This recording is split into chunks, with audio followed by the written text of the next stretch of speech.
Gang,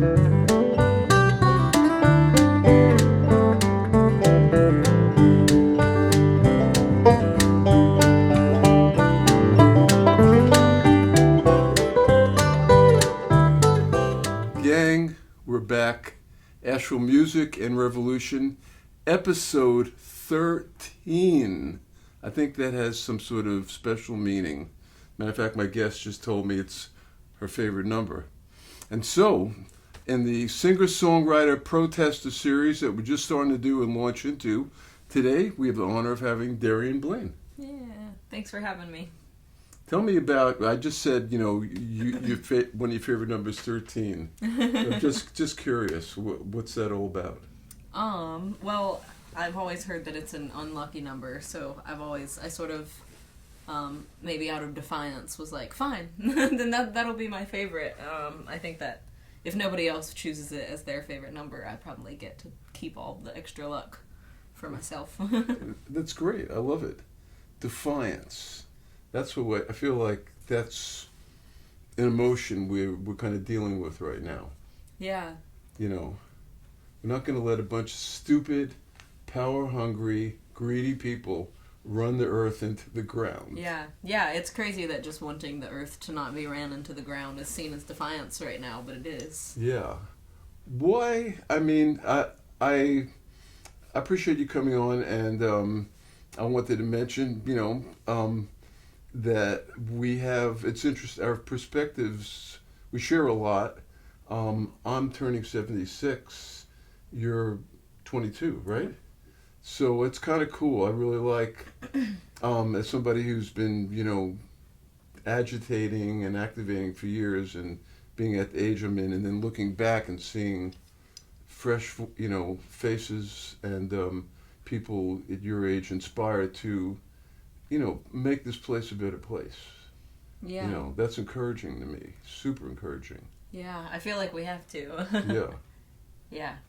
Yeah, and so we've also both, so we want to make the earth better. We want it fairer, more loving, compassionate, less greedy, you know, I mean, all of those things. We could come a list of where we'd like to go, but we also look at this as musicians, too. And some people think that music should just be entertainment. You should sit in the emperor's court and play songs for the emperor and make him happy. Yeah.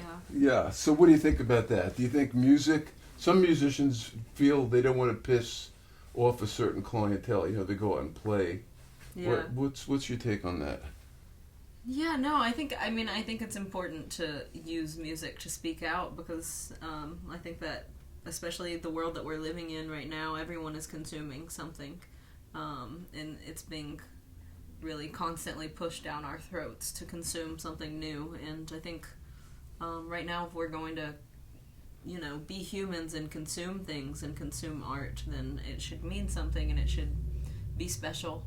I also think that I love writing songs about, you know, other things like love and parents and family and friends and the outdoors and nature, but I think that I find myself writing about the things that are important to me, and the more that I feel afraid that I might lose my rights, or the more that I feel afraid that I might see people taken off of the streets, the more I feel obligated to speak out about it.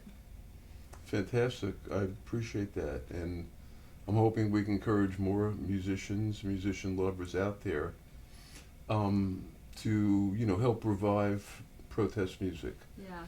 I mean, when I was, you know, thinking back in the 60s, to me it was a special period. I was 18, 19, 20, and I was, you know, going in marches, peace marches in Washington. Yeah. The music was an integral part of the movement. You know, when Grace Slick sang "Up Against the Wall, Motherfucker," tear down the walls, you know, and you know, there was a lot of really good Dylan and Baez and Leonard Cohen and Joni Mitchell. I mean, all those performers, you know, were part of this message. You know, it was kind of like important. I thought it was really important. To me, it made it, you know, interesting and fun, maybe, in a way. I'd hate to say it was fun to fight against injustice, but I mean, there was a certain fun part to it. Definitely. I mean, I think it is fun. I mean, I think that fun, I think it's important, and I think it is fun to stand up for your peers and to stand up for what you believe in, and I think that the music industry has taken away a lot of that fun recently, and we don't see as much protests. I mean, I think very recently we've seen a huge up in the numbers of protest songs, but I feel like growing up I wasn't seeing as much music like that, because I think that the industry, it benefited more people. People made more money off of selling other things, like selling love or selling lust, and there's all kinds of things that music is about these days, and revolution isn't one of the things that was cool in making money for music growing up for me, and I'm really excited that it's coming back, because I think right now it's really important, and it's always been important, but especially right now. Yeah. I'm running into, it's interesting, maybe just because I'm part of this musicians organizing activist committee, which is musicians trying to do something good. I'm running into more and more people in Asheville who are writing really good songs, really good protest songs, and sometimes I think maybe there's another name we should use, because that's like an old category, defiance tunes. I like to say revolution. Revolution, yeah. Yeah, no, revolutionary tunes. Yeah. So I'm seeing more and more people in Asheville, musicians doing that, and I want to, that's why I'm having a series. That's why I do a series, just encourage people. If you have a good protest tune, contact me, and maybe we'll get you on the show. So, Elizabeth McCorvey is going to be here next week, and she was the winner of the MOAC Musicians Organizing Committee. She was a winner of our protest singer-songwriter. We had like about 55 entries, and she got first place. Wow, yeah. And it was really cool when she played. We had 3 different judges, and they were all totally different music. Like one's grunge rock, one plays music from 1000 A.D. Yeah.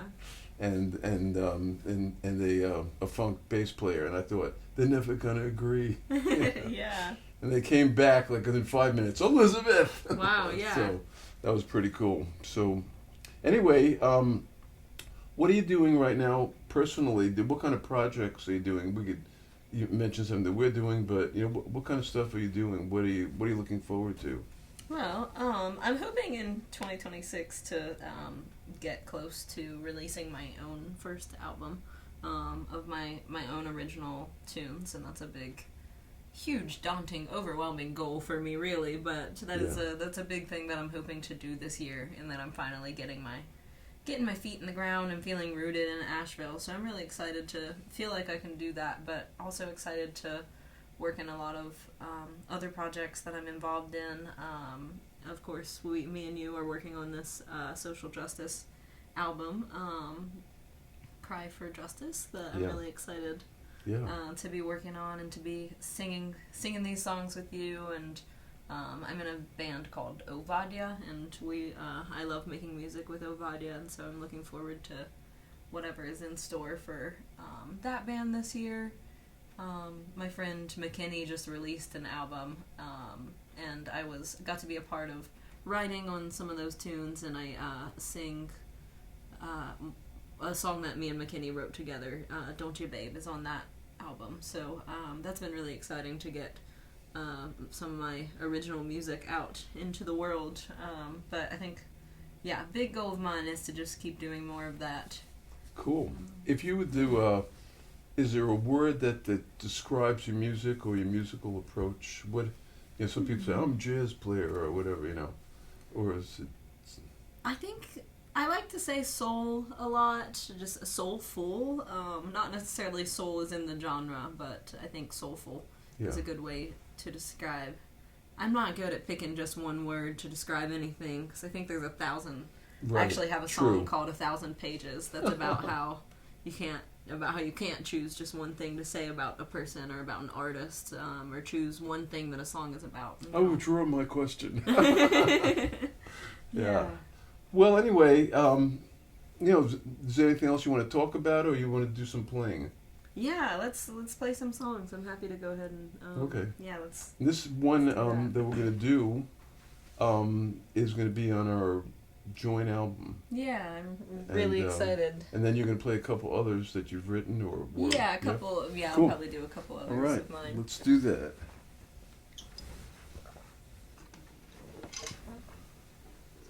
Okay. Whew.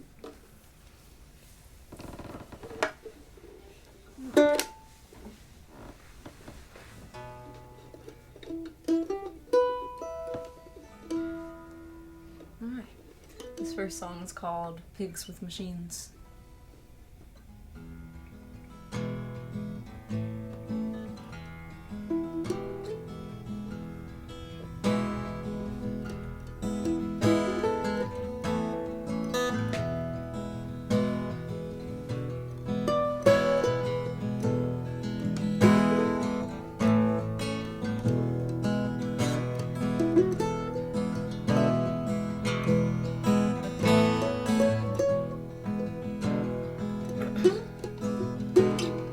I had a farm and the pigs ran the machines there.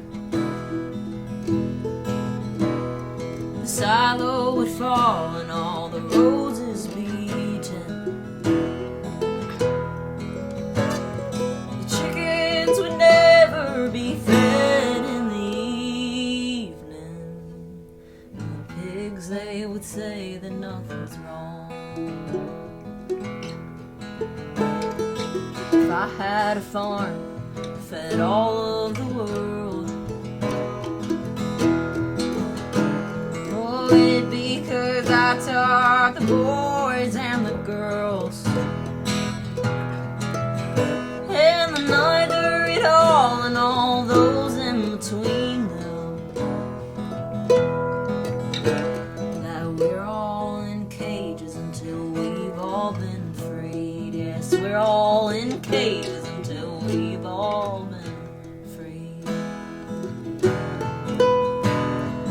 We're going hungry and feeding war machines.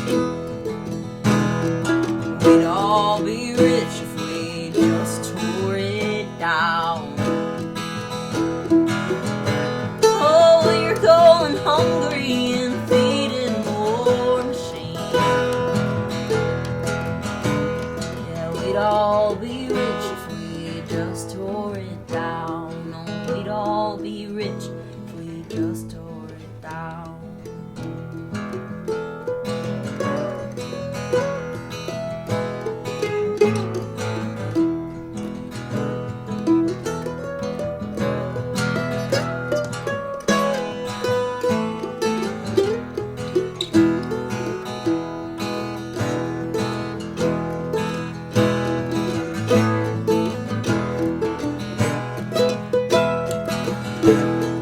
If I had a factory, a million employees, I never told them my name, just that they're working for me. Well, I would get rich and all of them would be fed. And I'd wonder why I sleep alone in my bed. If I had four walls, an organ, a steeple, I called it a church, but I fed all the people. Hatred and lies and the greater of evils. Would their prayers even make it up to God? Do their prayers even make it up to God? We're going hungry and feeding the war machine.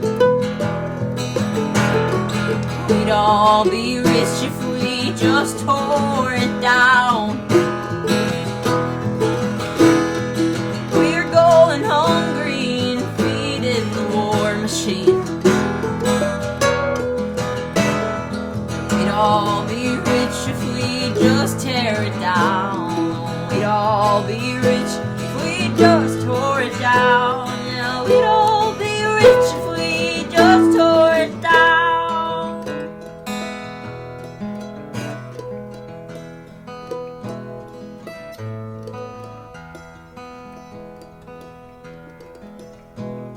If I had a church, a farm and a factory, I used it to give all my people exactly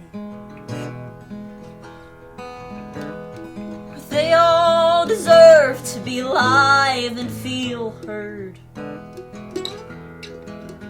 Well, I think the U.S. would send a bomb.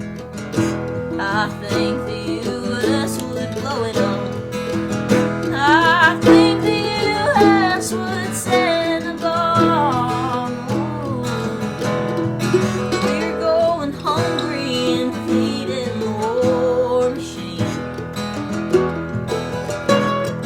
We'd all be rich if we just tore it down. Oh, we're going hungry and feeding this war machine. We'd all be rich if we just tear it down. We'd all be rich if we just tore it down. Yeah, we'd all be rich if we just tear it down.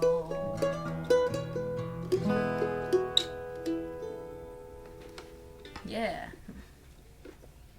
All right. Thank you. I'm going to vacate the premises. Let you. Yeah, I'll play a couple more. Alright. This song is called Clementines and Roses. Growing up, it was just me and my mom for most of my life, and this is a song about my expectations around what I thought it would be like to grow up with a father in the house, and you know, seeing kids at school with two parents, and my mom was not shy to talk to me about how it was different growing up with one income in the house rather than two incomes in the house.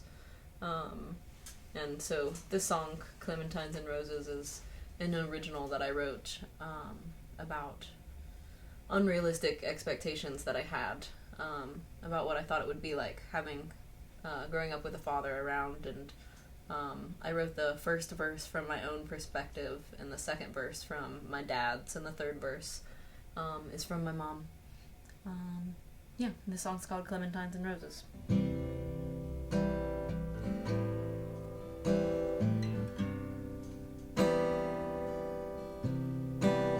In a strange way, like my father, I didn't know my right from my wrong.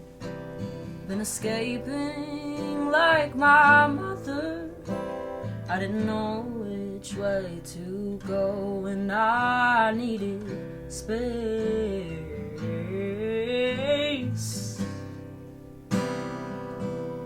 I needed space.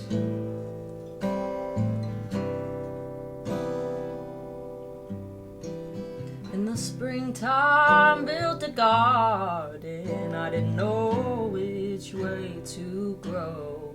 In the meantime, I was longing for you to come on back home with clementines and roses. You to come on back home with clementines and roses.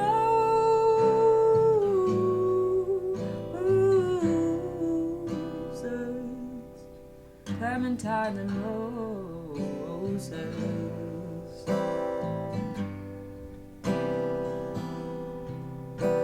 I'm a fool, dear, wreak of havoc. Out of sight, out of mind, out of spite, out of line. All my halves, dear, all my haven'ts. what your mother said was probably right. Oh, it's my fault, dear, my bad manners, the way you feel when you get high. All my mistakes, dear, my bad habits. Don't you ever think that I might come back with clementines and roses. I'm trying to come on back home with clementines and roses.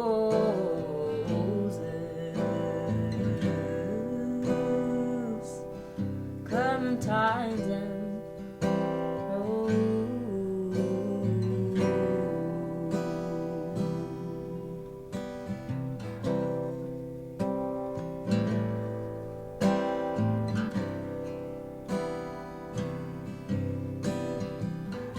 Do what you want, dear. I'm covering up, a parent away from letting the kids decide what they want for lunch. Oh, do what you want, dear.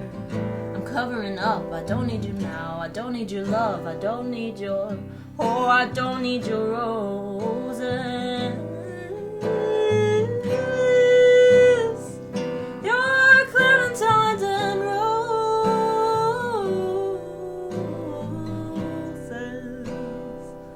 Your clementines and roses.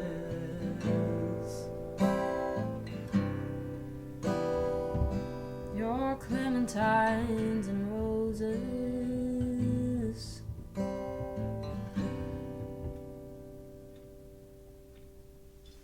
Yeah, that was that one. Thanks, y'all. I'm gonna take one more drink of water, play one more.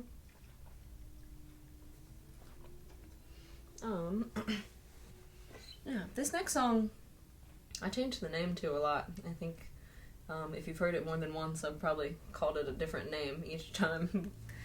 Sometimes I just say it's untitled, but yeah, I've been calling this one $20 bill lately. And this is a song. This is a song about prison systems and incarceration, and I believe that the prison systems are designed to keep people in them and not to help people. And I think that we should be designing our world around keeping the people safe and helping people who need help. And I think that there's a lot of innocent people in our prison system, and I think that there's a lot of people who need help in our prison systems. And I think there's a lot of just normal, regular people. A lot of times I know that I'm closer to being a person in our prison systems than I am being filthy rich. And I think that prison is something that you can buy your way out of, and that's not how I want the world that I'm living in to work. But yeah, this is a song. I've seen people in and out of prison systems and come back out much worse than they went in. And this is a song about that.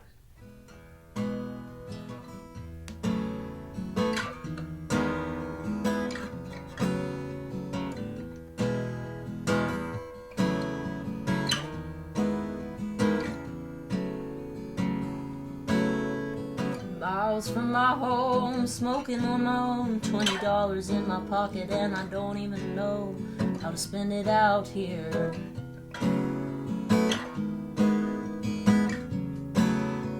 Took me to the jail and he put me through hell. Said I spent it all on dope, but I don't even know where to get it round here.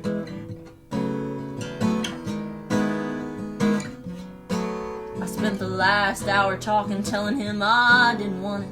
I'm innocent, I'm innocent, I'm innocent, gives me away. Whoa. Only number in my phone, I don't wanna call him. Strike a match on your teeth, get your cigarette lit. Smoke rolling off my thumbs through my lips. He hurt me more than liquor ever did.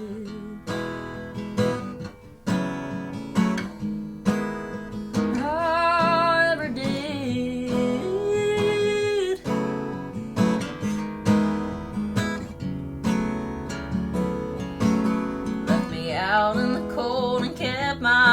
so-called evidence.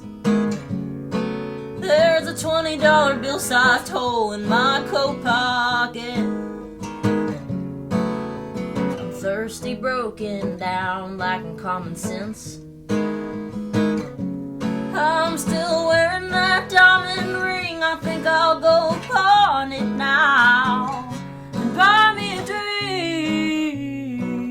Go buy me a drink.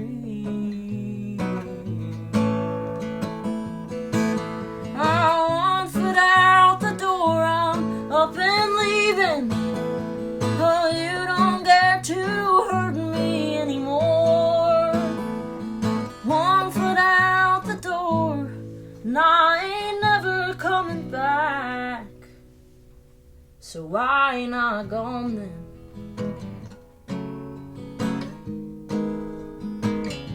Why ain't I gone yet? Why ain't I gone then? Oh, why ain't I gone yet?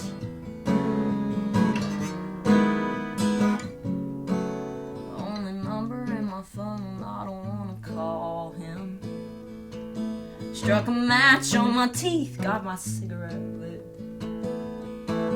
Smoke rolling off my thumbs through my lips. He hurt me more than liquor ever did.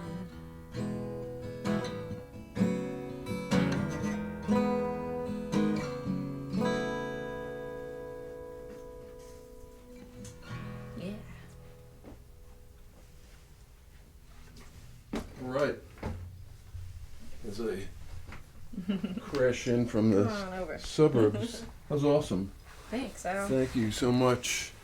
I don't know if we'll get this out in time, but you and I are playing at a MOAC protest songwriting concert tomorrow at the Flood Gallery at Fairview Road. I forget what it is, 802 something. No, I'm not Fairview a Road. street name So person. about maybe 6 or 7 local songwriters are going to sing this stuff. You're going to do yours. I'm going to do a couple of mine. Yeah, I'm excited about it. So, and I wanted to tell you also before I end the program, MOAC has put together a kazoo band, and we're trying to get 50 to 100 kazoo players and ukulele players. So, as a reaction to, in case someone comes to town who doesn't like music, we're going to play kazoo. We'll do a kazoo band for them. So it's part of the resistance. And so if you're interested in that, come to the concert too tomorrow, and we'll try to hook you up with our kazoo band. So thank you for the show, my friend. Yeah, thanks for having me. Looking forward to episode 14 next week with Elizabeth McCorvey. Yeah. Cool. You all take care of yourselves, okay?